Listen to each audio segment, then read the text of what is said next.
So I haven't given a free pass to Walter Kaiser.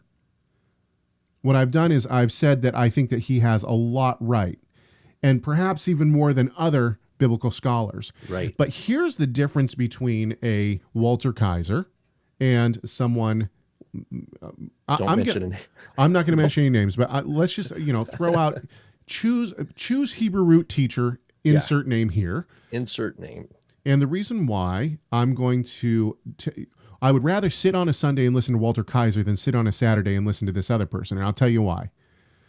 Because Walter Kaiser and I come to the text with the same hermeneutical understanding. We might disagree on the outcome due to hermeneutics. In other words, he might have a different interpretation than I do, but at least we come with the same rules of interpretation. When I see these Hebrew roots teachers, what you got Paleo-Hebrew interpretation, et interpretation. You got more than a 66-book canon interpretation. You got deity of Yeshua issues. You got, the list, sacred name issues. The list just goes on and on and on and on. And what is more, you have no education to try to back up the claims that you are making. So not only is it coming to the text with a different hermeneutic, but it's coming to the text ignorantly with a different hermeneutic. Look, somebody might say to me, and in Kaiser's book, I think he gives 5 different ways of interpretation. Somebody might say to me, I come to the text with a totally different view of hermeneutics than you do, and this is the form of hermeneutics that I take. If that person is educated, I'm still going to have to deal with the fact of hermeneutics at the very root level. Yeah, it's like here's a funny thing. It's like we say, hey, we're going to build a house, and you call all your friends. We're going to build a house today. You guys are going to help me build my house. So bring your tools. I've got all the lumber. Right. I've got all the hardware. I just need you to bring your tools. And one dude, people show up. They bring their hammer, their drill, their, a level, this kind of, and then but one dude shows up with a chainsaw, a chipper, and an axe. See, to me, okay, hang on just a second. And you're like, dude. To me, that is scholars who use a different form of a different hermeneutical. That's what I mean. It's like the people who brought the hammers and the drills and the things that are going to help you. Even the chainsaw. To me, the chainsaw is the wrong tool. Yeah, but to me, the chainsaw is a scholar who has a different form of interpretation. In other words, we use but he's not going to help. His chainsaw is not going to be any good building the house. Exactly, and that's why there are scholars that I don't think are any good and any help to me. Oh, right. Yeah, that's okay. So we're talking now. What I see the Hebrew roots people who have no education and don't even understand the different forms of interpretation. What I see them as, and. Those are the guys they've never seen a hammer or a screwdriver. No, look, my son the other day said to me, Dad, you and Mom, this is the true story, by the way. He says to me just last week, he said, Dad, my son is 7, by the way. He says, Dad, you guys keep talking about making an add-on to the house. I said, yes, that's right. He said, you keep talking about thousands of dollars.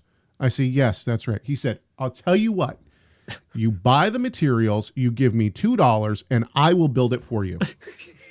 Yes. That's the Hebrew roots teacher. Oh, you have no skill to be able to even wield a hammer. You don't even know. You don't even have the basic skills. Right. And not only that, but if I gave you the text, what happens is exactly what these Hebrew roots teachers do. Here's another way. Okay, would this gel with this? It has to do with humility and correctability. Yes. Dr. Kaiser, Dr. Mounts, Dr. Petrie. Right.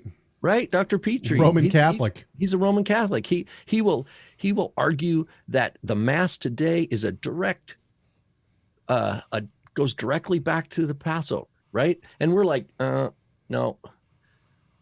He kept going straight where we like, no, the road curves here, right? And so we've never talked about these guys. Well, maybe Dr. Mounts, we don't talk about him much. But like Petrie and Michael Brown and so Dr. Brown, Dr. Kaiser, others, we've always said good, and then we've said, but here's the issue. So we've never just given somebody a clean pass. And that's the thing, is that if you go back and listen to, But- I mean, but we've interviewed Dr. Brown on this show, but we have also excoriated some of his views on things like Itzhak Shapira's book, The Kosher Pig. Yeah. Well, I mean, his view on Armenian theology, he didn't get a pass on any of that. And guess, I just talked to Dr. Brown in person last November, and we had a great conversation. Keep going. So this idea is correctability versus receiving correction. All those guys are products of a system of where they've had multiple teachers, and they've had to do some hard foundational work, and that means there's an honorable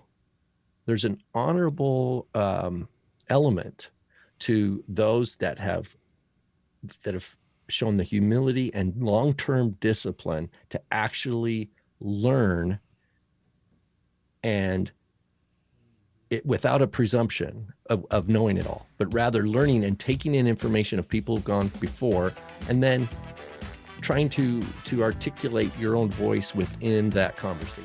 Make sure to subscribe to our YouTube channel by clicking the subscribe button, and check out more videos from Messiah Matters.